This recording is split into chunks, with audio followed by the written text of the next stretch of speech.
masih terasa merintih dalam kerinduan, kerinduan, kerinduan.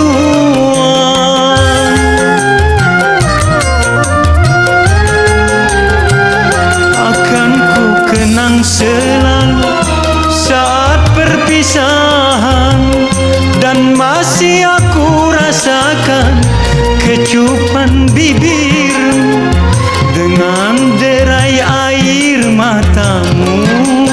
Oh, dan engkau bisikan kata-kata cinta. Hanya harapan hatiku semoga bersabar dan tabahkan hati dalam penantian, dan tabahkan hati dalam penantian.